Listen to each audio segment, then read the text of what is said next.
How's it going, guys? Sam here from Body for Life, and today I want to talk about something which this isn't going to be a particularly professionally recorded video.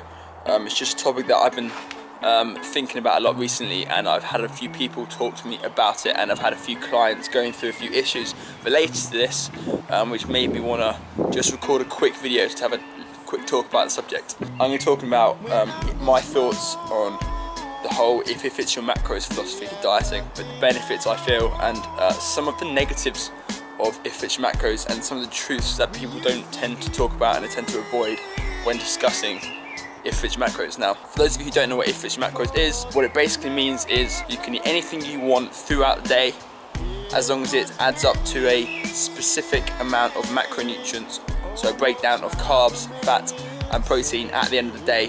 Now, my thoughts on this: I am a believer in counting your macros. I think it's important to get a balance of macronutrients.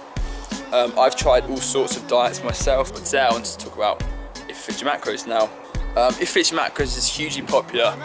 You'll get most people online posting pictures of their chocolate cakes, donuts, etc. All this food that they're fitting into their diet.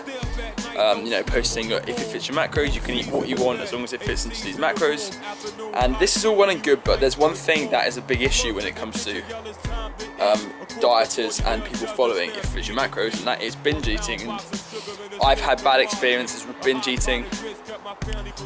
You have these people that hit their macros every single day, but they're so reliant on tracking their diet and tracking what they're eating that if there's a single day where they cannot count their food, they'll just completely give up. And I've seen this with clients, I've seen this in myself when I've been purely focused on tracking the macros. That's been the be all and end all of my diet. So if I go out for breakfast, or if this is what used to happen, so if I used to go out for breakfast or maybe lunch or something, where there was absolutely no way of me tracking what I was eating, and maybe I overate a little bit, I would then just completely write that day off.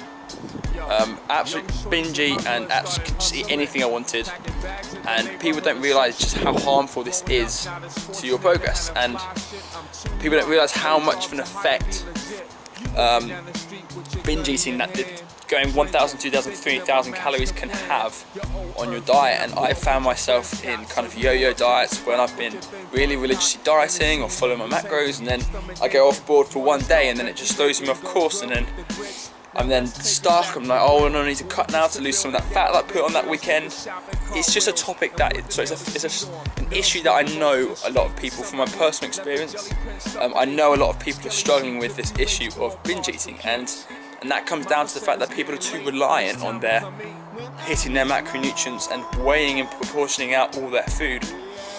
And so recently the approach, well, actually for the last year or so, the approach I've adopted is I use intermittent fasting, but you don't necessarily need to do this, but the approach I've adopted is a proportioning technique. So think of your day as a set of proportions, or a set of times in your day. So for example, if you go out for lunch and you overdo it, you overeat, you've got to be honest with yourself, and you've got to say, okay, how many calories was that? So let's say you go out and you have sushi, or you go out for lunch, you have a buffet, let's say, and you overeat, you overdo it.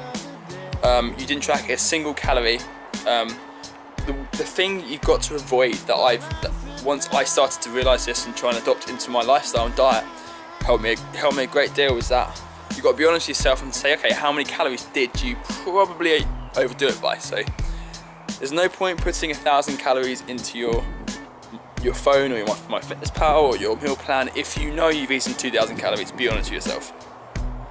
If you've overdone it and eaten 2,000 calories in one meal, if you then go on to say, okay, screw it, I haven't tracked a single macro, there's no point me starting now, and then go off and completely ruin your diet for the rest of the day, that's going to have quite a negative effect on your weeks and your weeks of dieting, and possibly longer. So what I suggest is proportion out your day. Say, okay, so where did most of those calories come from? Let's say carbs and fats, and then you're going to go a little bit lower on carbs and fats for the rest of the afternoon.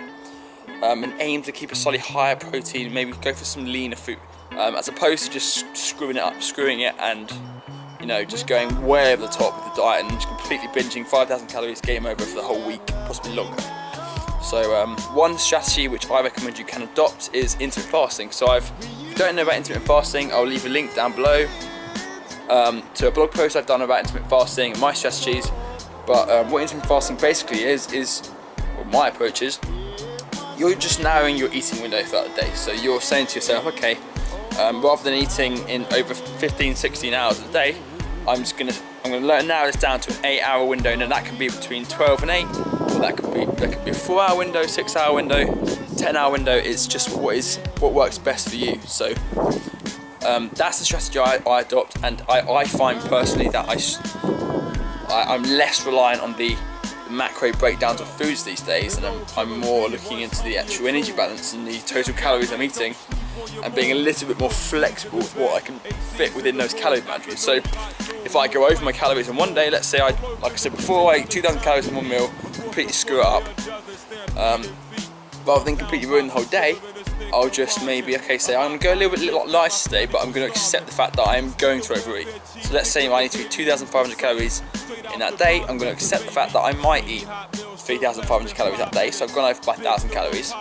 Then say to myself, okay, well, I'm just going to go 500 calories what would I normally be eating for the next 2 days, or 300 calories under for the next 3 days, or something along those lines. So at the end of the week, you haven't completely ruined it, and you're still on track to achieve your goals. So that might mean just eating 2,000 calories for 2 days after that instead of 2,500. So yeah, so it's really not a rocket science, and you've got to understand that you need a more balanced approach than all or nothing. I think this all or nothing approach is what's causing a lot of people tons of grief, and it's inevitably causing them to binge eat. So yeah, I just wanted to talk a bit about that today, and it's an issue that I've had with a few clients, and I thought I'd just record a quick video about my thoughts on the topic. So again, if you want to follow down, link button down below, I've got some links to my blog posts which I talk about diet, nutrition, training, etc. So follow those links, and I will speak to you guys in the next video. And thanks for listening. Subscribe and like as always for more content like this, and I'll speak to you soon. Thanks.